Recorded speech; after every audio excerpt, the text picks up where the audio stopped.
Pulau ini sebenarnya terkenal dengan gas beracun yang sangat panas. Namun tetap saja para turis memilih untuk berlibur ke sini walaupun gas panas itu bisa saja menghancurkan kapal kecil seperti ini. Pulau ini bernama La Palma dan sering sekali terjadi letusan gunung berapi yang masih aktif. Namun letusan terakhir sudah terjadi sekitar puluhan tahun lalu dan tempat ini tetap menjadi tujuan wisata favorit para turis. Keluarga kecil ini setiap tahun ke La Palma dan sampai mereka mendapat upgrade kamar yang sangat luas dan view terbaik. Di La Palma juga ada satu institut yang berfokus untuk memantau perubahan alam di sekitar pegunungan yang aktif. Berita hancurnya kapal yang terkena kabut panas di sekitar pegunungan pun sudah sampai kepada kepala Institut Geologi. Salah satu petugas juga menemukan alat pelacak mereka mendadak tidak aktif dan tidak memberikan data apapun. Akhirnya mereka pun memutuskan untuk bergerak ke pegunungan untuk mengecek langsung kondisi di sekitar alat pemantau yang sudah mereka pasang. Tim Institut Geologi menaruh alat tersebut di dalam gua yang terletak tepat di bawah gunung berapi yang aktif untuk mendapatkan data seakurat mungkin. Tapi baru saja masuk sedikit ke dalam gua, Mary langsung menemukan keanehan karena selama mereka meneliti di sini tidak pernah ada air bisa turun sampai ke dalam gua ini. Para peneliti menemukan hal aneh di dalam gua yang terletak di bawah gunung berapi yang aktif. Hewan-hewan di gua banyak yang mati dan alat pendeteksi gempa yang mereka letakkan di bawah gua ini hancur.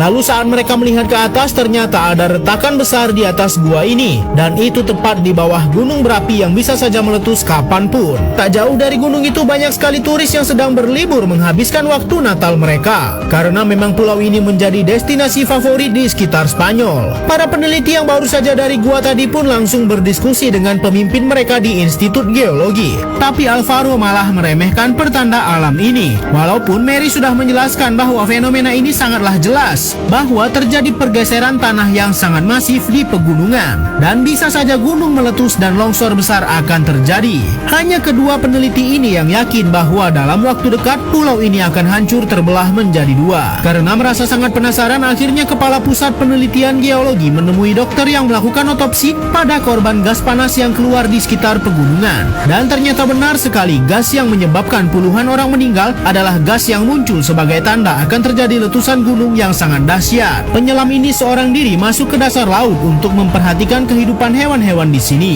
Namun ia sangat bingung melihat kawanan penyu malah pergi dari habitat mereka dan meninggalkan pulau La Palma. Para peneliti geologi di La Palma juga menemukan bahwa retakan gunung berapi di La Palma ternyata semakin lama semakin membesar sejak tahun 1949. Mereka pun memutuskan untuk melihat langsung retakan yang terjadi di pegunungan ini dan ternyata sungguh mengagetkan. Tanah pegunungan sudah terbelah menjadi dua. Mary dan rekannya langsung memasang alat ukur untuk memantau terus pergerakan tanah di retakan ini. Namun di kantor penelitian beberapa anggota menemukan hal yang cukup buruk. Gas panas dari bawah gunung sudah semakin menumpuk dan akan meluap keluar. Mary pun juga sudah mendapatkan data awal bahwa benar tanah pegunungan tempat mereka berpijak saat ini bergerak setiap mili detiknya. Mary pun mendapat telepon dari atasannya untuk segera pergi dari pegunungan karena gas panas beracun dari gunung itu akan meluap. Tapi ternyata peringatan itu terlambat. Mary dan rekannya sudah terjebak di uap panas beracun. Namun bukannya menyelamatkan diri mereka, Mary malah berlari ke arah para pendaki lain dan berusaha memperingatkan mereka untuk pergi. Alhasil Mary pun terjebak seorang diri di tengah gunung berapi ini.